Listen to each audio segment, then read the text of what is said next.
Karen secretly rented my cabin for years, charged $150 a night without my consent. Have you ever trusted someone only to discover they've been exploiting you for years? Right under your nose? That's exactly what happened to me when I found out my neighbor Karen had turned my serene mountain cabin into her personal cash cow, renting it out for $150 a night without ever asking my permission. The betrayal stung, but what unfolded next was a roller coaster of confrontation, shocking revelations, and a reckoning that left Karen scrambling. It all started innocently enough. I'm a freelance photographer, often traveling for months to capture remote landscapes. My cozy cabin in the Blue Ridge Mountains was my sanctuary, a place I'd retreat to between assignments. Maintenance was a hassle, so when Karen, a polished HOA board member with a knack for organization, offered to keep an eye on it during my trips, I was grateful. She'd mow the lawn, check the pipes, and send me cheery texts about how peaceful the place was. For years, I thought she was a godsend. Little did I know, she was running a full-blown Airbnb operation with my property as the star. The truth hit me like a lightning bolt last summer. I just returned from a shoot in Iceland when a friend, browsing vacation rentals, sent me a screenshot. There was my Cabemy hand-carved oak table, my vintage lantern collection listed on Airbnb for $150 a night. The host? Karen's Cozy Retreats. My stomach churned. I scrolled through dozens of glowing reviews, some dating back 3 years. Guests raved about the charming host and the secluded gem. Karen had been pocketing thousands, all while I paid the taxes and utilities. Furious, I dug deeper. Airbnb records showed over 200 bookings. At $150 a night, even after fees, she'd made a fortune. I checked my security system logs, motion sensors I'd installed but rarely monitored, and found consistent activity during my absences. Karen's car was there almost weekly, likely cleaning up between guests. The audacity was staggering. She'd forged my signature on a host agreement and used her own PayPal for payments, keeping me completely in the dark. I wanted answers, so I drove straight to Karen's McMansion at the base of the mountain. She answered the door in yoga gear, her smile faltering when she saw my face. "What's wrong, Jake?" she asked, all innocence. I held up my phone with the Airbnb listing. Her eyes widened, but she recovered quickly. "Oh, that? I was just helping you out. You're gone so much. I thought you'd appreciate the extra income." "Extra income?" I snapped.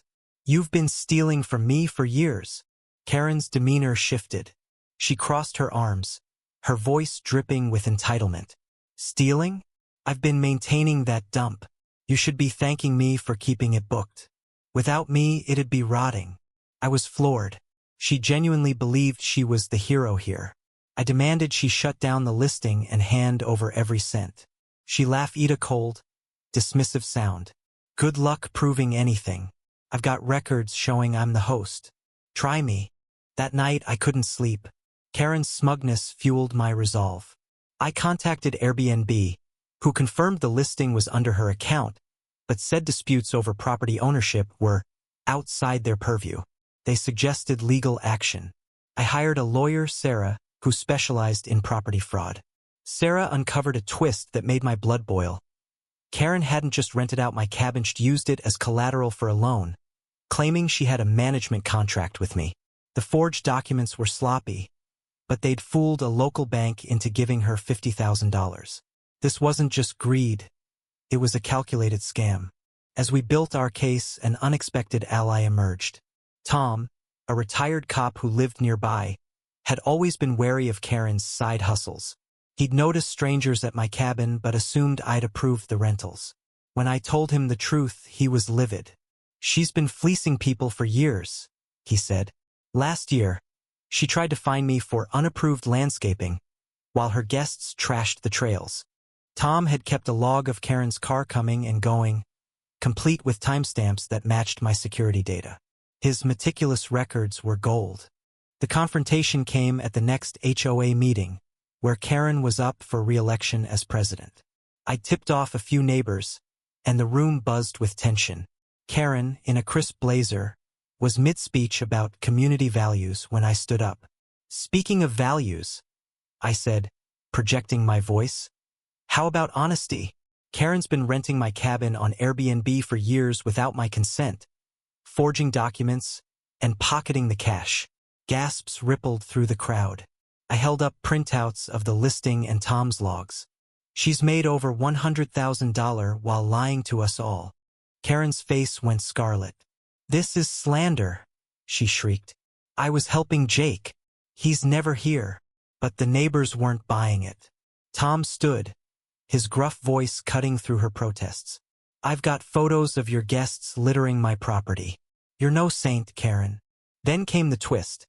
Another neighbor, Lisa, a quiet accountant, revealed Karen had tried to strong-arm her into paying a special assessment for a non-existent road repair.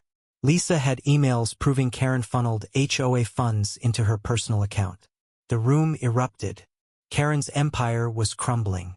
She tried to storm out, but Sarah was waiting with a process server.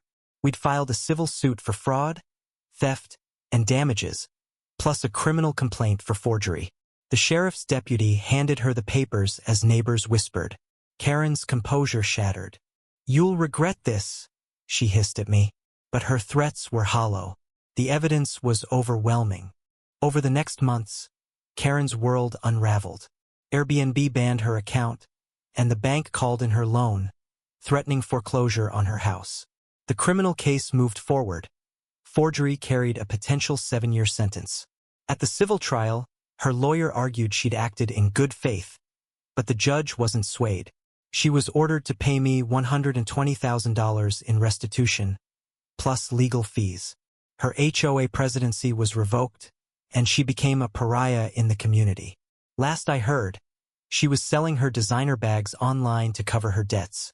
As for me, I used the settlement to upgrade my cabin's security and take a long overdue trip to Patagonia. The betrayal still stings, but there's a strange satisfaction in knowing Karen's greed was her undoing. Trust is hard to rebuild, but I've learned to rely on my instincts and a good lawyer. What would you have done if you found out someone was profiting off your property like that? Was I too harsh? Or did Karen get what she deserved? Share your thoughts. I am curious where you stand.